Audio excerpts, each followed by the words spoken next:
ईमानदारी का फल। बहुत समय पहले की बात है। प्रतापगढ़ के राजा को कोई संतान नहीं था। राजा ने फैसला किया कि वह अपने राज्य के किसी बच्चे को ही अपना उत्तराधिकारी चुनेगा।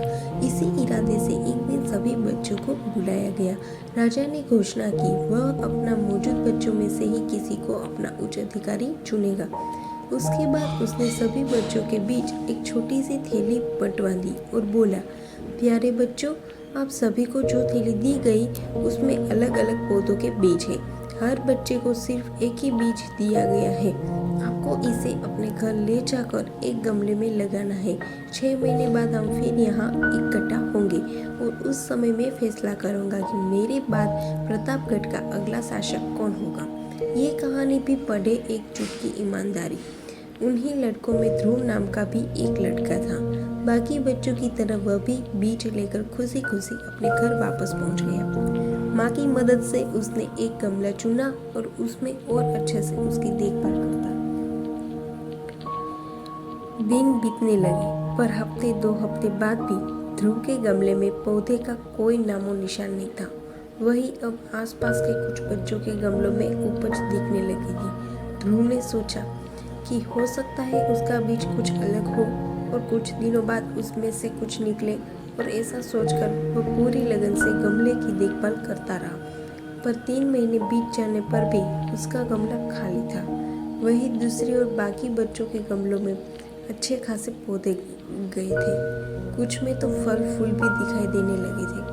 ध्रुव का खाली गमला देख सभी उसका मजाक बनाते और उस पर हंसते।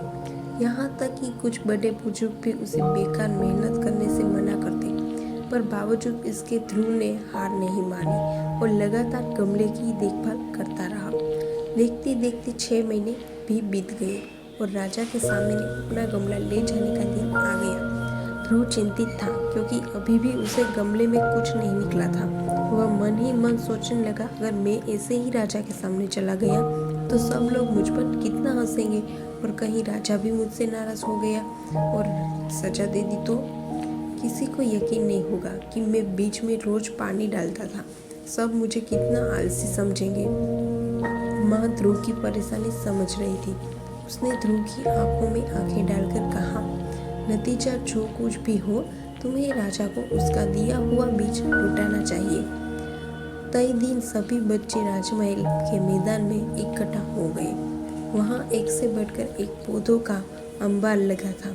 रंग बिरंगी फूलों की खुशबू से पूरा महल सुगंधित हो गया था। ध्रुव का खाली गमला देख बाकी बच्चे उसका मजाक उड़ा रहे थे कि तभी राजा के आने की घोषणा हुई। सभी बच्चे शांति से अपनी जगह खड़े हो गए। सबके अंदर बस एक ही प्रश्न चल रहा था कि कौन बनेगा राजा। राजा बच्चों के बीच से होकर आगे बढ़ने लगे। वह जहाँ से भी गुजरते बच्चे तन कर खड़े हो जाते और अपने आप को योग्य उत्तराधिकारी साबित करने की कोशिश करते। तमाम खूबसूरत पौधों को देखने के बाद राजा की नजर ध्रुव पर पड़ी। क्या हुआ, तुम्हारा गमला खाली क्यों है? राजा ने पूछा।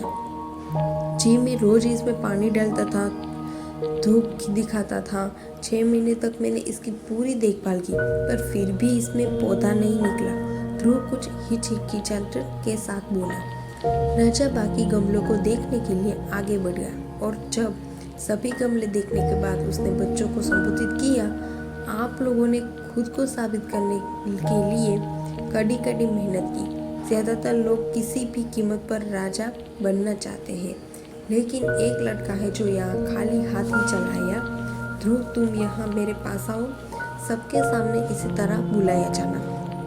ध्रुव को कुछ अजीब लगा। वह धीरे धीरे आगे बढ़ने लगा। जैसे ही राजा ने उसका गमला उठाकर बाकी बच्चों को दिखाया, सभी हंसने लगे। शांत हो जाइए, राजा ने ऊंची आवाज में कहा। 6 महीने पहले मैंने आपको बीज दिए थे और अपने अपने पौधों के साथ आने को कहा था। मैंने आपको जो बीज दिए थे वो बंजर थे।